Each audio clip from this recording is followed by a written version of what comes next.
na kwa hivyo wakaniomba nichukue hilo jukumu. Baada ya tulikuwa tumetoa fomu za kugombea, bahati mbaya mpaka tunaenda kwenye kamati kuu hakuna mtu ambaye alikuwa amejitokeza kugombea nafasi hiyo.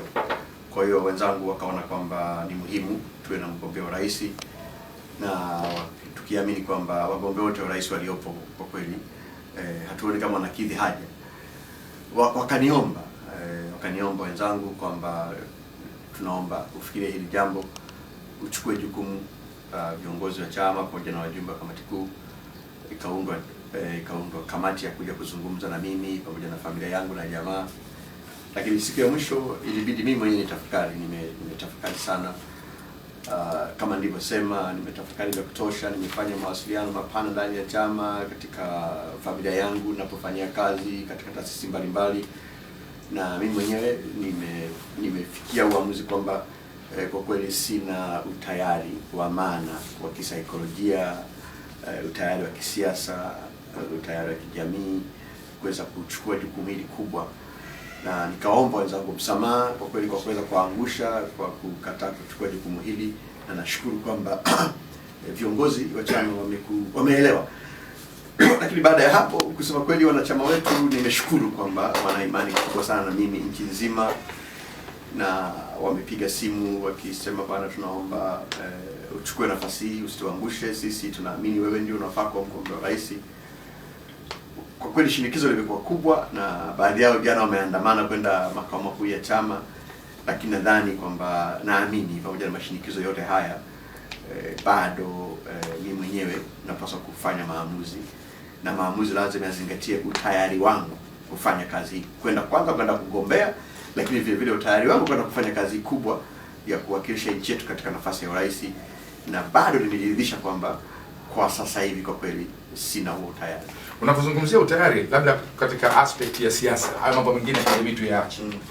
Unaona kwamba hujaiva kisiasa kuchukua nafasi hiyo? Kisiasa nimeiva sana.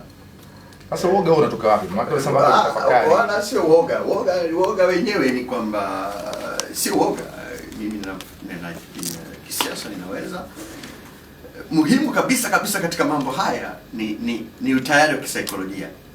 Hili ni jambo la msingi sana. Utayari wa kifedha, fedha wanataka kukupa, wakakuchangia, hiyo sio hoja. Hoja yenyewe kwamba wewe wenyewe kisaikolojia umejiandaa kwenda kufanya hii kazi. Ya kwanza, kazi ya kwenda kugombea, kupambana katika mapambano ya kisiasa kuanzia Pemba mpaka Kagera. Hiyo ni muhimu kabisa kuhusu kama wewe. Lakini jambo la pili, lazima watu wanaokuhusu katika maisha yako wakuunge mkono vya kutosha. Na watu wa kwanza kabisa ni familia yako, kwa maana ya mke, watoto na jamaa wanaokuzunguka. Tatu, watu wanaokuunga mkono, watu wanaokuzunguka sehemu zingine.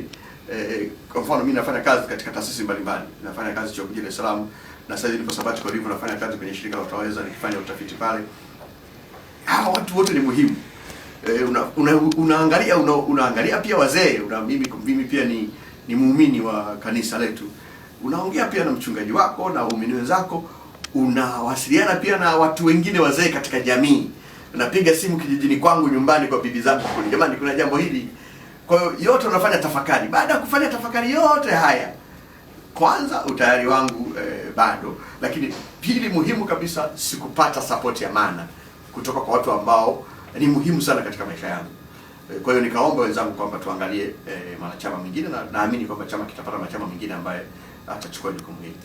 Sasa huyo mwanachama atatoka wapi? Maanake kama hapo umefikia hatua ya kupendekeza wewe profesa kwamba tunakuamini, na ina maana kwamba kuna watu wengine mpaka sasa hizi wanasuasua ndani ya chama. Kulikuwa na options kwamba tunapendelea huyu, kuna option ya pili, kuna option ya tatu. Hizo zinafanywa kazi na viongozi, na naamini katika siku 2-3 hizi tutatoa majibu. Lakini vile vile nisisitize kwamba uchaguzi huu ni nafasi 3. Uchaguzi wa urais, uchaguzi wa wabunge, uchaguzi wa udiwani.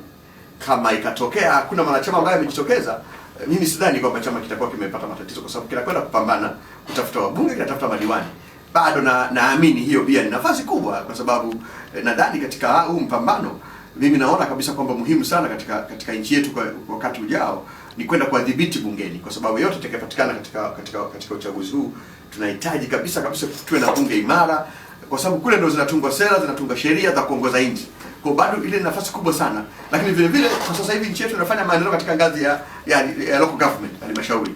Kwa hiyo tunahitaji sana kuwekeza nguvu nyingi tupate madiwani wa kutosha ili kuweza kudhibiti matumizi ya fedha katika halmashauri zetu, kwa sababu kama tunavyofahamu ripoti ya CAG kila mwaka imekuwa kuonyesha kwamba fedha zinafujwa.